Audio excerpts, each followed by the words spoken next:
Alright, chemistry students, welcome back. Filming a short video about the concept of dissociation constants and electrolytes.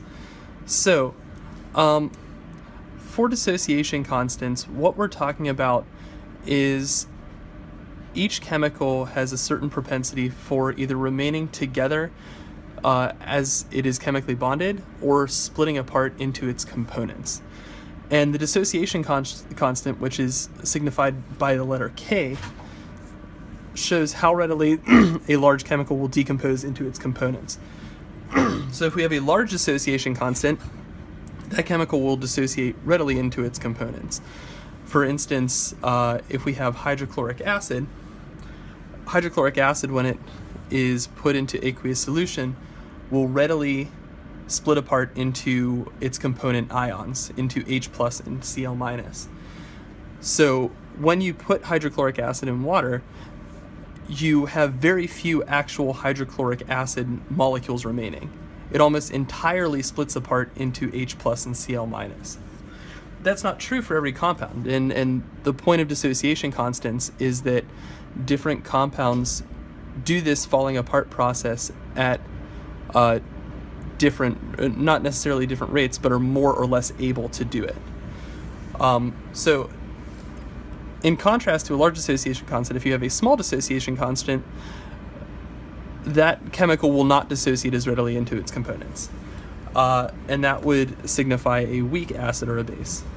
So for instance, if we have acetic acid, which has the chemical formula HCH3COO, it will only weakly dissociate. So if we put acetic acid into water, some of it will fall apart into H+, and some of it will form CH3COO-, but a good portion of it will still remain as whole acetic acid molecules that have not fallen apart into their component ions.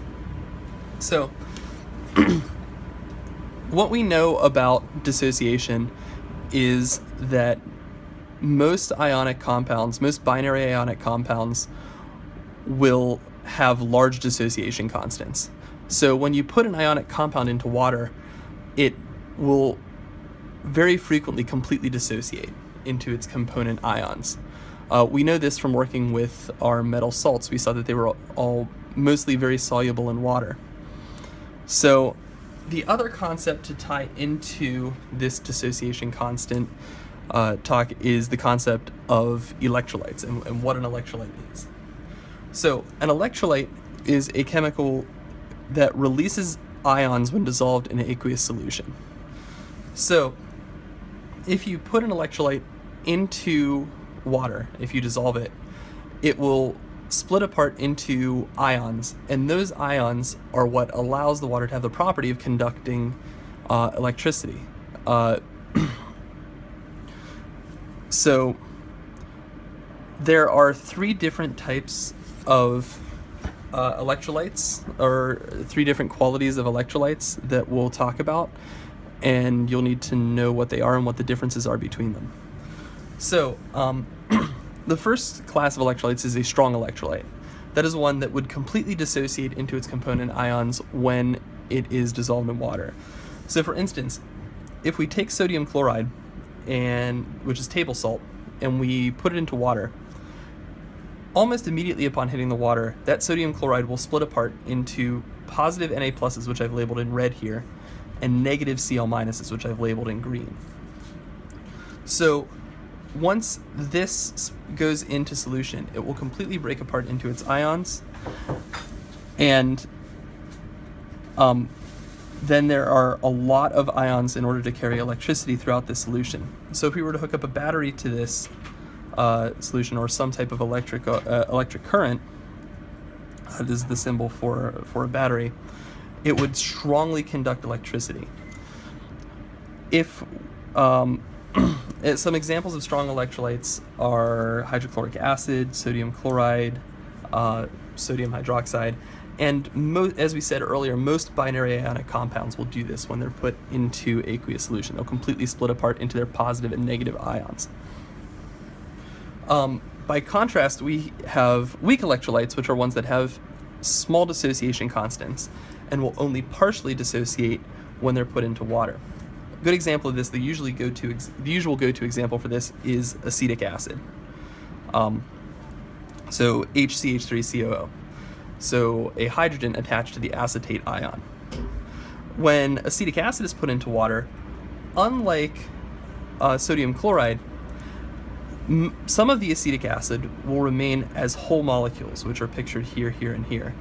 And only a portion of them will split apart into hydrogens and acetates, into positive ions and negative ions.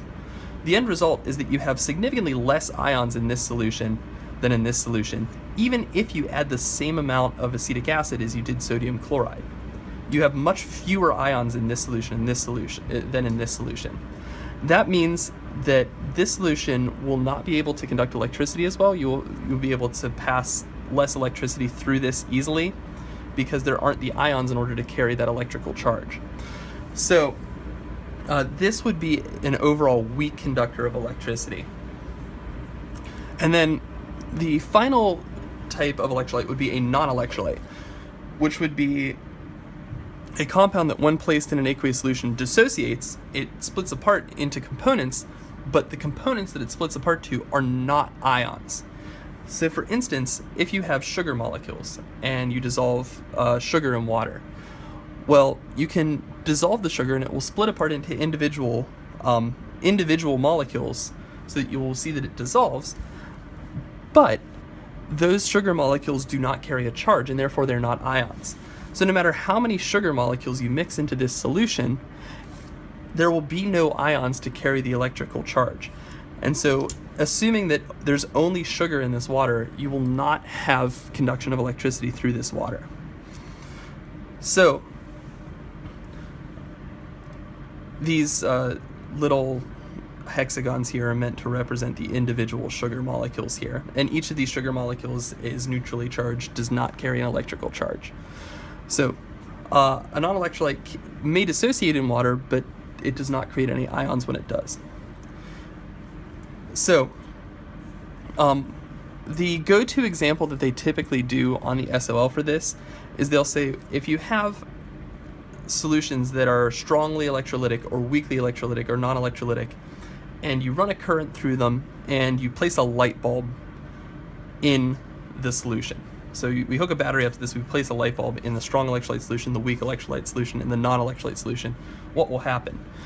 And what you would predict from this is if you ran a current through this solution and placed a light bulb in it, the light bulb would light up. The solution would be able to conduct the electricity because you have a large number of ions here, and you would get a strongly lit light bulb. For this solution, if you ran a current through it and you put a light bulb in and saw what happened, it would light up because you do have the ability to pass electrical current through these ions, but the end result would be that your light bulb would be dimmer. You would have less current running into your light bulb because this is a weakly conducting solution. And then last of all, if you ran it through a non-electrolyte, you would get no light at all. So that is a question that you can see that typically tends to be confusing. I wanted to make sure that I explained it through this video so that you could have seen it before you run into it on your SOL. So in conclusion, we know that different chemicals dissociate into their parts differently, and that is determined by what the dissociation constant is. The higher the dissociation constant, the more readily it will split apart. And we now know that electrolytes are defined as chemicals that when they split apart in aqueous solution produce ions. If the electrolyte produces many ions, it is strongly electrolytic. If it produces a few ions, it's weakly electrolytic. If it produces no ions, then it is non-electrolytic. It is a non-electrolyte. Okay, so that's all for now. I hope that helps. I will be posting this video as soon as I can, and I will see you later. Thank you.